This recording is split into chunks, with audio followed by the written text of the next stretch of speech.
Birinci Dünya Savaşı sadece kitlesel ilk savaş değil, aynı zamanda ilk medya savaşıydı. Sinema ilk defa propaganda gücünü bu savaşta deneyimlemiş ve halk üzerindeki etkisini gözlemleyebilmişti. Osmanlı'da ordunun sinema ile ilgilenmesi ve sinemanın kurumsallaşması genel kanıya göre 1915 yılına denk gelmektedir. Dönemin Harbiye Nazırı ve Başkumandan Vekili Enver Paşa, Almanya'ya yaptığı bir ziyaret sırasında Alman ordusunun sinema alanındaki faaliyetlerini gözlemleme şansı bulmuştu. O tarihlerde Alman ordusu içerisinde kurulmuş bir kol vardı ve bu kol sinema faaliyetlerini yürütüyordu. Enver Paşa da memlekete dönünce bu kolun aynısının kurulmasını emrini vermişti. Böylelikle ortaya resmi adı Dersaadet Merkez Kumandanlığı Sineması olan ama dillere Merkez Ordu Sinema Dairesi olarak yerleşen kurum ortaya çıkmıştı. Kurumun başına Zygmunt Weinberg'ü, yardımcılığına da Fuat Uskuna'yı vermiştir. Merkezi Ordu Sinema Dairesi önceleri savaşla ve başkomutanın, padişahın resmi ve özel yaşamlarıyla ilgili belge filmler çekti. Bu filmler savaşın Osmanlı'nın da dahil olduğu ittifak grubunun lehine gittiğine dair halka yönelik propagandada önemli bir rol oynadı. Romanya'nın tarafsızlığını bozup Osmanlı'ya savaş ilan etmesinin ardından Weinberg görevinden alındı ve yerine Uskunay getirildi.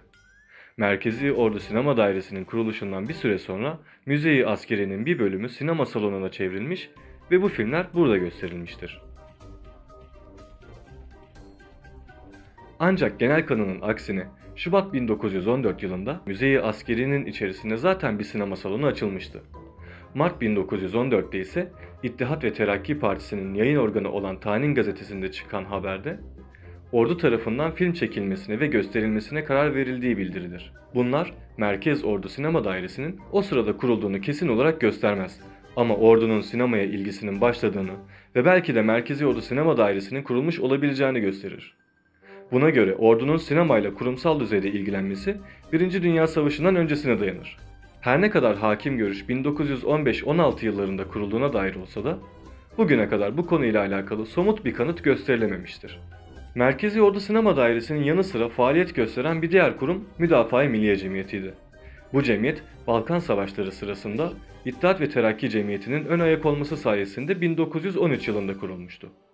Yardım toplamak, sağlık hizmetleri vermek gibi sinema dışında da faaliyetler yürüten bu kurum yarı resmi nitelikli bir kuruluştu. Merkezi Ordu Sinema Dairesi gibi bu cemiyette propaganda faaliyetlerinde bulunmuş ve savaş için kitle mobilizasyonunu sağlamak için faaliyetler yürütmüştür. 1914 yılında kendi sinema salonlarını kurarak burada gösterimlere başlamışlardır.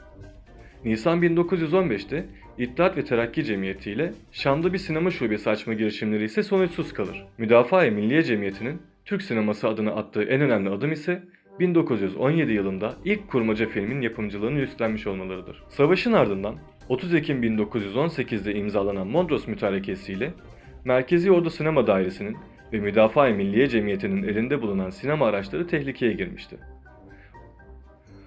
Ordunun elinde bulunan malzemelerin düşmana devredilmesi gerekiyordu. Askeri bir kuruluş olan Merkezi Ordu Sinema Dairesi ve yarı askeri bir kuruluş olan Müdafaa-i Milliye Cemiyeti de elinde bulundurduğu malzemeleri vermek zorundaydı. Ama hemen bu duruma bir çözüm yolu bulundu.